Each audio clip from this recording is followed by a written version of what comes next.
بسم اللہ الرحمن الرحیم۔ السلام علیکم۔ لیکن یہ محاصرہ ابھی مکمل نہیں تھا۔ عقب ابھی خالی تھا جہاں 2 دروازے تھے۔ اچانک قلعے کے اندر فوجی علاقے میں آگ برسنے لگی۔ یہ آتش گیر مادے والی ہانڈیاں تھیں جو سلطان ایوبی کی ایجاد تھیں۔ یہ منجنیقوں سے اندر پھینکی جا رہی تھیں۔ شہر کے لوگوں نے دیکھا کہ ان کی فوج قلعے کی دیوار پر چڑھ گئی اور باہر کو تیر پہ تیر چلا رہی تھی۔ شہر میں خوف و ہراس پھیل گیا۔ عیسائی اور یہودی باشندے گھروں میں دبک گئے۔ مسلمان باشندے دعاؤں میں مصروف ہو گئے۔ وہ سلطان صلاح الدین کی فتح کی دعائیں مانگ رہے تھے۔ کچھ مسلمان ایسے تھے جو دعاؤں کے ساتھ بڑی خطرناک سرگرمیوں میں مصروف تھے۔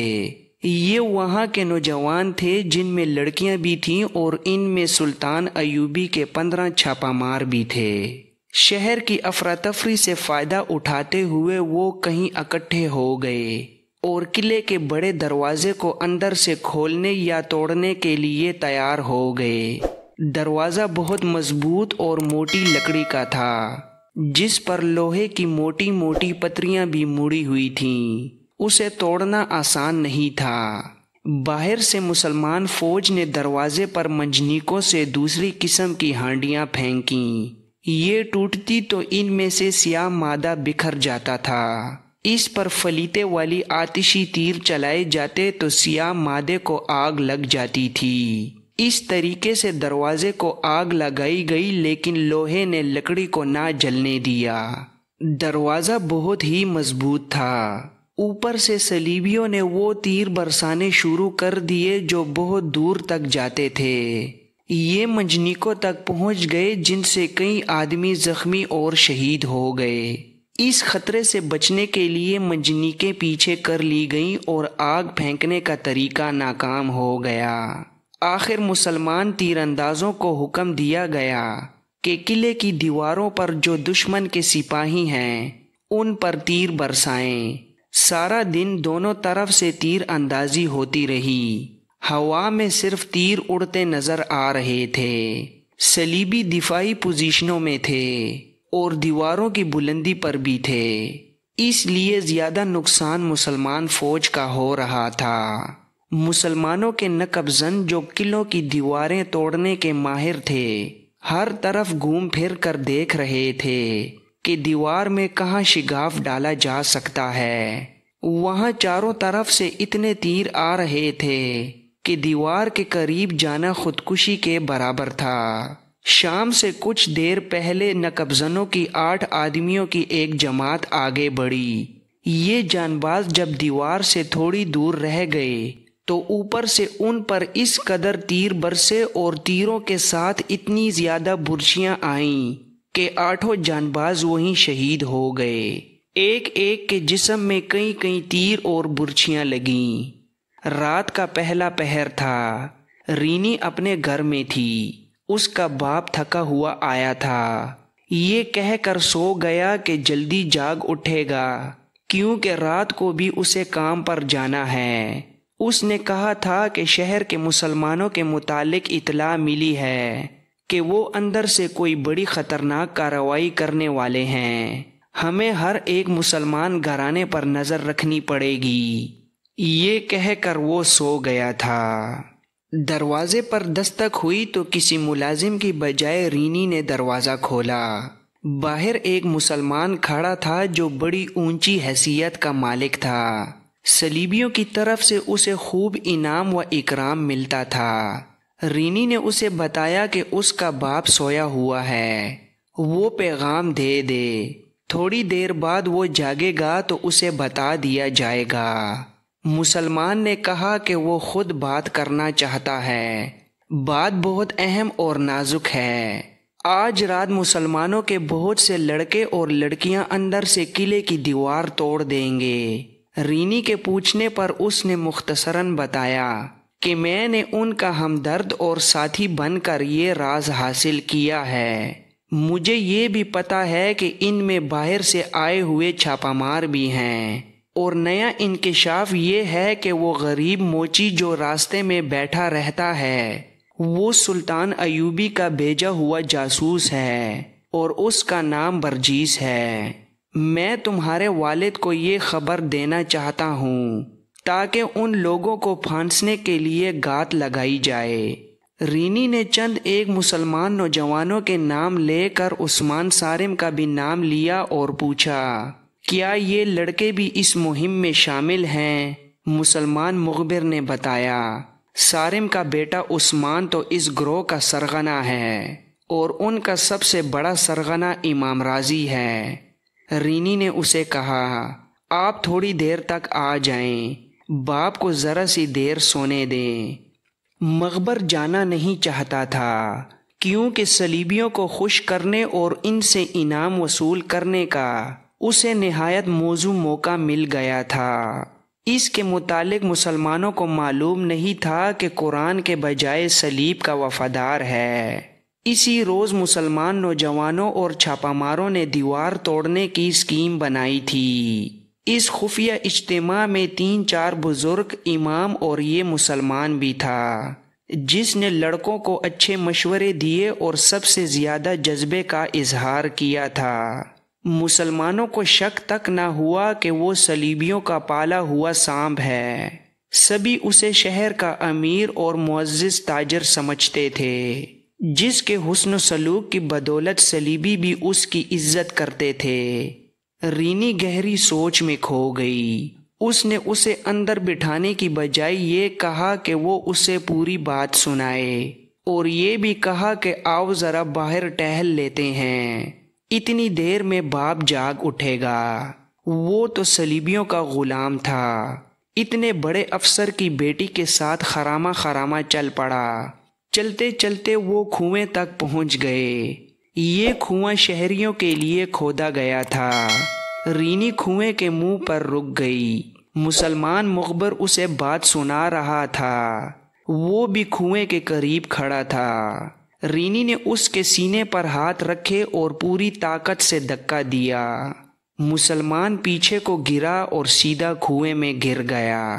اس کی چیخ سنائی دی جو گرنے کی آواز میں ختم ہو گئی۔ رینی اس مسرت کے ساتھ گھر آ گئی کہ اس نے ایک ایسا راز کنویں میں ڈبو دیا ہے جو عثمان کی یقینی موت کا باعث بن سکتا تھا۔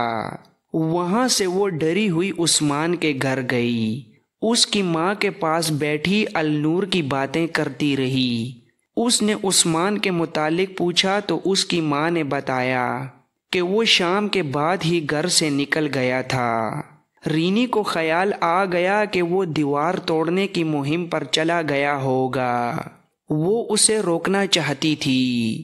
اسے ڈر یہ تھا کہ ان کے اس اجتماع میں کوئی اور مخبر بھی ہوگا، کہیں ایسا نہ ہو کہ کسی اور نے فوج کو اطلاع دے دی ہو۔ وہ باہر نکل گئی اور اس طرف چل پڑی جس طرف سے ان لوگوں نے دیوار توڑنے کا منصوبہ بنایا تھا۔ جس مخبر کو رینی نے کنویں میں پھینک دیا تھا، بتا دیا تھا کہ چھاپہ مار دیوار کے اوپر جا کر صلیبی تیر اندازوں کو ایسے طریقے سے ختم کریں گے کہ کسی کو پتہ نہ چل سکے۔ نوجوان لڑکے اور لڑکیاں نیچے سے دیوار کھودیں گے۔ اس کی کھدائی مشکل نہیں، وقت طلب تھی۔ اس پارٹی نے بوقت ضرورت لڑائی کا انتظام بھی کر رکھا تھا۔ ان کے پاس خنجر اور برچھیاں بھی تھیں۔ یہ ایک غیر معمولی طور پر دلیرانہ مہم تھی جس کی ناکامی کے امکانات زیادہ تھے۔ انہوں نے جگہ ایسی منتخب کی تھی جہاں پکڑے جانے کا امکان ذرا کم تھا۔ یہ گروہ مقررہ جگہ کی طرف روانہ ہو گیا۔ رینی اس طرف دوڑی جا رہی تھی۔ وہ عثمان کو روکنا چاہتی تھی۔ اسے شاید علم ہو گیا تھا کہ یہ لوگ پکڑے جائیں گے اور عثمان مارا جائے گا۔ ان جانبازوں کا جانے کا طریقہ اور راستہ کچھ اور تھا۔ رینی پہلے وہاں پہنچ گئی جہاں دیوار توڑنی تھی۔ وہاں ابھی کوئی نہیں پہنچا تھا۔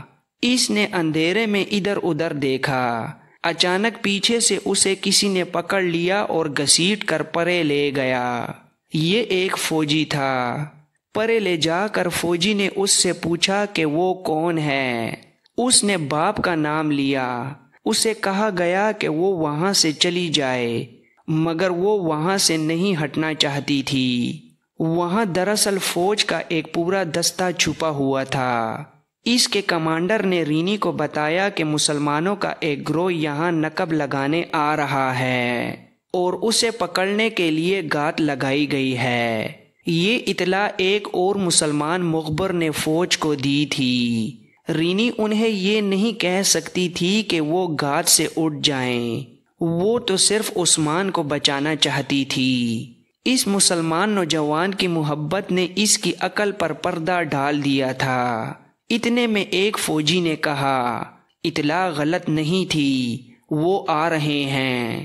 یہ سن کر رینی تڑپ اٹھی اور چلا کر کہا، عثمان واپس چلے جاؤ۔ دستے کے کمانڈر نے اس کے منہ پر ہاتھ رکھ دیا اور کہا، یہ بدبخت جاسوس معلوم ہوتی ہے، اسے گرفتار کر لو۔ لیکن گرفتاری کی مہلت نہ ملی، کیونکہ کچھ دور سے انہیں شور شرابہ سنائی دینے لگا تھا۔ جانبازوں کی یہ پارٹی سیدھی گات میں آ گئی تھی۔ صلیبیوں کے دستے کی تعداد زیادہ تھی، بیشتر اس کے کہ جانباز سنبھلتے وہ گھیرے میں آ چکے تھے۔ مشعلیں جل اٹھیں جن کی روشنی میں جانباز صاف نظر آنے لگے۔ ان کے پاس کھدائی کا سامان، برچیاں اور خنجر تھے۔ باغ نکلنے کی کوئی صورت نہیں تھی۔ ان میں 11 لڑکیاں بھی تھیں۔ صلیبی کمانڈر نے بلند آواز سے کہا، لڑکیوں کو زندہ پکڑو۔ چھاپا ماروں میں سے کسی نے کہا، مجاہدو بھاگنا نہیں، ایک ایک لڑکی کو ساتھ رکھو۔ اور اس کے بعد جو معرکہ لڑا گیا وہ بڑا ہی خونریز تھا۔ چھاپا مار تو تربیت یافتہ لڑاکے تھے، خوب لڑے، لیکن لڑکوں اور لڑکیوں نے صلیبیوں کو حیران کر دیا۔ لڑکیاں ڈرنے کی بجائے نوجوانوں کو للکار رہی تھیں۔ انہیں زندہ پکڑنے کی کوشش میں متعدد صلیبی ان کے خنجروں کا شکار ہو گئے، مگر صلیبی تعداد میں زیادہ تھے۔ چونکہ یہ معرکہ قلعے میں لڑا جا رہا تھا، اس لیے صلیبی فوج کے 2 دستے اور آ گئے۔ اس معرکے میں ایک نسوانی آواز بار بار سنائی دے رہی تھی، عثمان نکل جاؤ، عثمان تم نکل جاؤ۔ یہ رینی کی آواز تھی۔ اس وقت تک عثمان لڑ رہا تھا۔ اس کے سامنے ایک صلیبی آیا۔ عثمان کے پاس خنجر تھا اور صلیبی کے پاس تلوار۔ اچانک اس صلیبی کی پیٹھ میں ایک خنجر داخل ہو گیا۔ یہ رینی کا خنجر تھا۔ ایک اور صلیبی نے اسے للکارا۔ اس نے مرے ہوئے صلیبی کی تلوار اٹھا لی اور مقابلے پر اتر آئی۔ عثمان اس کی مدد کے لیے آگے بڑھا، لیکن ایک صلیبی کی تلوار نے اسے شہید کر دیا۔ کچھ دیر بعد جانبازوں میں صرف 2 لڑکیاں زندہ رہیں۔ وہ اکٹھی تھیں اور بہت سے صلیبیوں کے گھیرے میں آ گئیں۔ گھیرا تنگ ہو رہا تھا۔ انہیں کہا گیا کہ وہ خنجر پھینک دیں۔ دونوں نے ایک دوسرے کی طرف دیکھا۔ دونوں نے بیک وقت اپنا اپنا خنجر اپنے اپنے دل پر رکھا اور دوسرے لمحے انہوں نے خنجر اپنے دلوں میں اتار دیے۔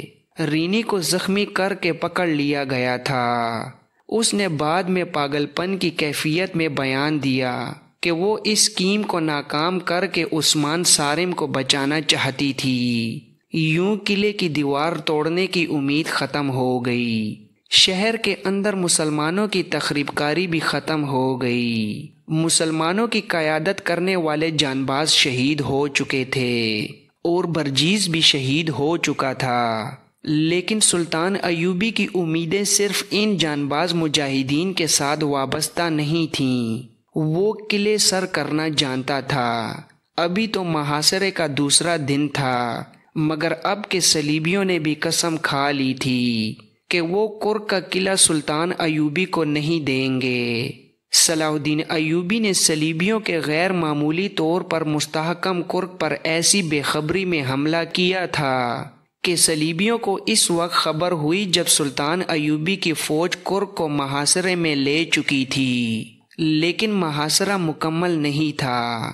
یہ سے طرفہ محاصرہ تھا۔ جاسوسوں نے سلطان ایوبی کو یقین دلایا تھا کہ کرک شہر کے مسلمان باشندے ان چھاپا ماروں کے ساتھ جنہیں سلطان ایوبی نے پہلے ہی شہر میں داخل کر دیا تھا اندر سے قلعے کی دیوار توڑ دیں گے۔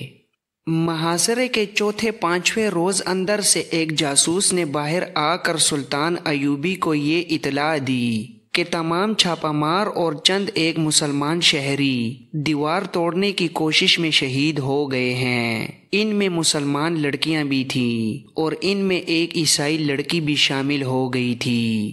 سلطان ایوبی کو یہ بھی بتایا گیا کہ کسی غدار منافق مسلمان نے اس جانباز جماعت میں شامل ہو کر دشمن کو اطلاع دے دی تھی، جس کے نتیجے میں دشمن نے گھات لگائی اور ساری کی ساری جماعت کو شہید کر دیا۔ یہ اطلاع بھی دی گئی کہ اب اندر سے دیوار توڑنے کی امیدیں ختم ہو چکی ہیں۔ امیدیں تو ختم ہونی ہی تھیں، کیونکہ صلیبیوں نے جب دیکھا کہ دیوار توڑنے والوں میں کرک کے مسلمان نوجوانوں اور لڑکیوں کی لاشیں بھی تھیں تو انہوں نے مسلمانوں کی پکڑ دکڑ اندھادھند شروع کر دی۔ لڑکیوں تک کو نہ بخشا گیا، جوانوں کو بیگار کیمپ میں، بوڑھوں کو ان کے اپنے گھروں میں اور جوان لڑکیوں کو قلعے کی فوجی بارکوں میں قید کر دیا۔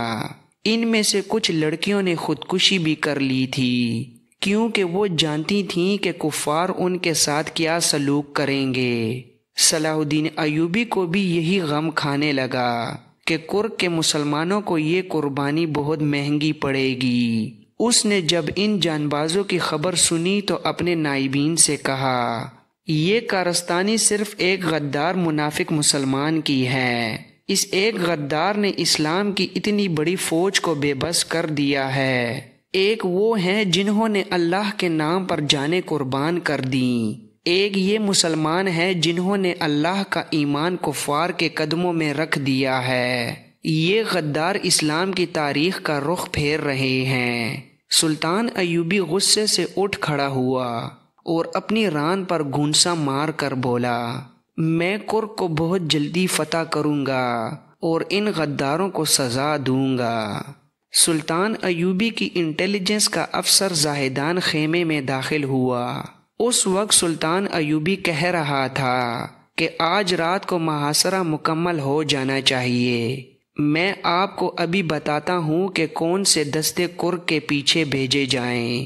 زاہدان نے کہا، مداخلت کی معافی چاہتا ہوں امیر مصر، اب شاید آپ محاصرہ مکمل نہیں کر سکیں گے، ہم نے کچھ وقت ضائع کر دیا ہے۔ سلطان صلاح الدین ایوبی نے اس سے پوچھا، کیا تم کوئی نئی خبر لائے ہو؟ زاہدان نے جواب دیا، آپ نے جس کامیابی سے دشمن کو بے خبری میں آ لیا ہے، اس سے آپ پورا فائدہ نہیں اٹھا سکے۔ وہ ایسے بے دھڑک انداز سے بول رہا تھا جیسے اپنے سے چھوٹے عہدے کے آدمی کو ہدایات دے رہا ہو۔ سلطان ایوبی نے اپنے تمام اعلیٰ اور جونیئر کمانڈروں اور تمام شعبوں کے سربراہوں سے کہہ رکھا تھا کہ وہ اسے بادشاہ سمجھ کر فرشی سلام نہ کیا کریں، مشورے دلیری اور خود اعتمادی سے دیں اور نکتہ چینی کھل کر کیا کریں۔ زاہدان انہی ہدایات پر عمل کر رہا تھا۔ اس کے علاوہ وہ انٹیلیجنس کا سربراہ بھی تھا۔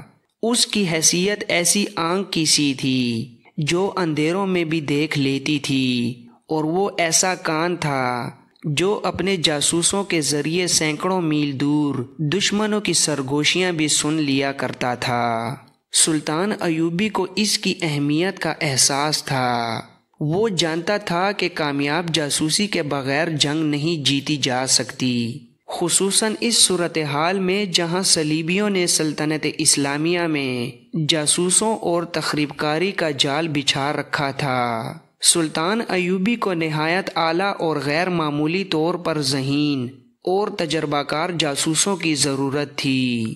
اس میدان میں وہ پوری طرح کامیاب تھا۔ اس کی انٹیلیجنس کے 3 جنگجو، علی بن سفیان اور اس کے 2 نائب حسن بن عبداللہ اور زاہدان، جانباز قسم کے سراغ رساں اور جاسوس تھے۔ انہوں نے اس محاذ پر صلیبیوں کے کئی وار بیکار کیے تھے۔